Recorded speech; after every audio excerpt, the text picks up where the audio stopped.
Hello everyone and welcome to Hill Street.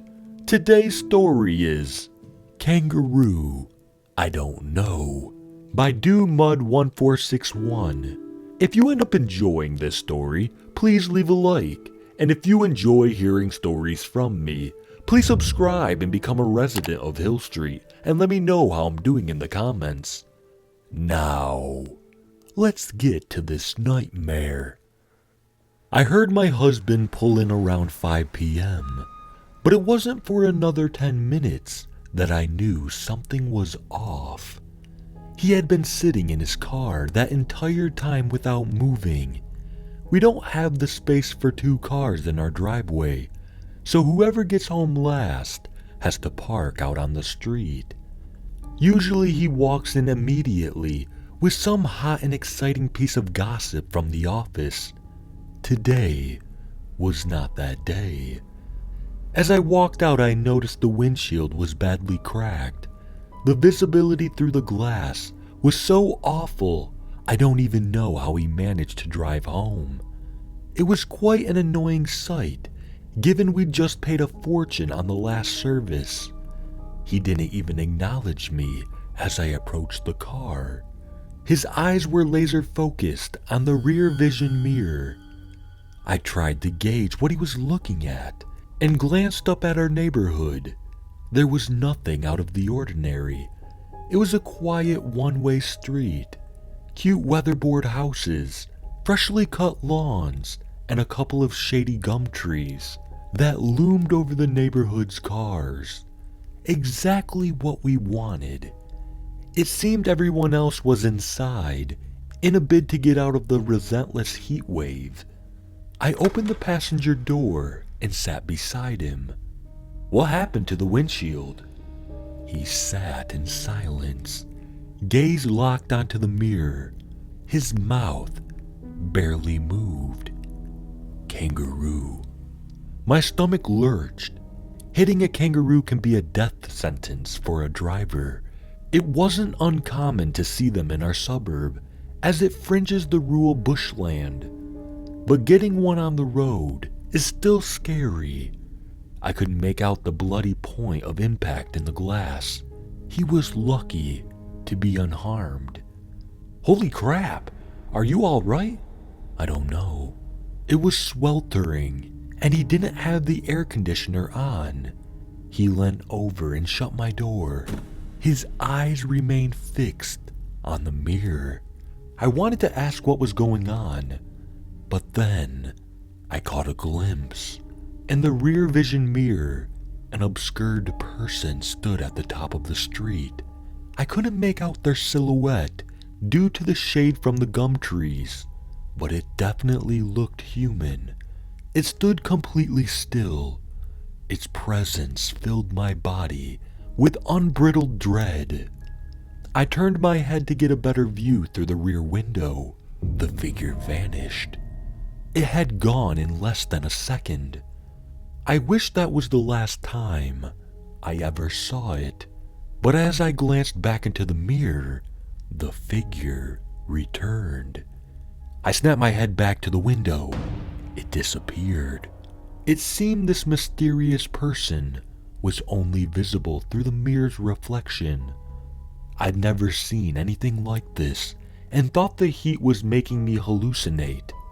David, what is that? I noticed my husband's breath had become quite shaky. He was terrified. I don't know, he whispered. Normally it would be comforting to know you weren't imagining such a thing. This confirmation was anything but.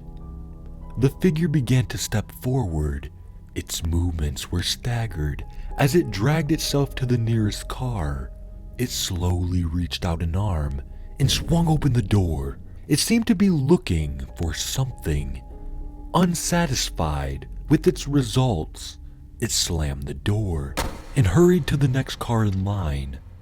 I think we should head inside. My husband pushed down the car door locks and looked at me with a finger over his lip. I've never seen him so scared. Small beads of sweat were streaking down his face and dripping off his chin. He shook his head and indicated for us to remain. I wanted to suggest that we drive away, turn on the engine, and never look back at that thing. However, facing the street's dead end made this option impossible. We would have turned the car around and head straight for the figure if we were to leave. An easy escape wasn't factored in when we were initially drawn to this quiet street. We slowly slid down our chairs and watched as the figure opened and closed the neighborhood's cars, making its way up the street.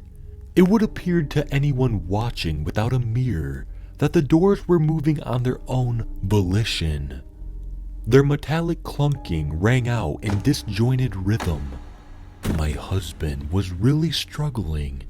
It seemed the stress of his ever-growing threat had caused him to repeat the only two phrases he had just uttered. Kangaroo, I don't know. Kangaroo, I don't know. The figure was far too close. When I realized most of our neighbors would also have their cars locked, it clearly didn't stop the thing. We should have gone inside. The figure's footsteps approached, scuffing along the tarmac. We were next. My husband covered his mouth with a trembling hand. There was complete silence as we held our breath. The locks popped up. The backseat door swung open, and we felt the weight of the figure enter. The vehicle wobbled, and the back door closed. We were no longer alone. Something was breathing back there. It was a wheezing kind of breath, followed by a slight gurgle, like a lung had been punctured. I had to look. I reached up to the rear vision mirror and angled it downwards. My husband stared at me with widened eyes, shocked at my curiosity. A part of me wished I hadn't done that. In the back seat was a bloodied man. He stared at me, eyes bulging in pain. He looked dead. I think he was dead. His entire face had been crushed and his body was horribly disfigured. He held up a severely broken arm and pointed it towards himself. Before turning it to the damaged windshield, I followed his finger to the bloody point of impact on the glass. I froze. I didn't want it to be true. The bloodied man fixed his gaze onto my husband's seat. My mouth was dry of any moisture, but my question still managed to scratch itself out. David, what happened with the windshield? Kangaroo, I don't know. Kangaroo, I don't know. As I closed the car door, I heard it lock behind me.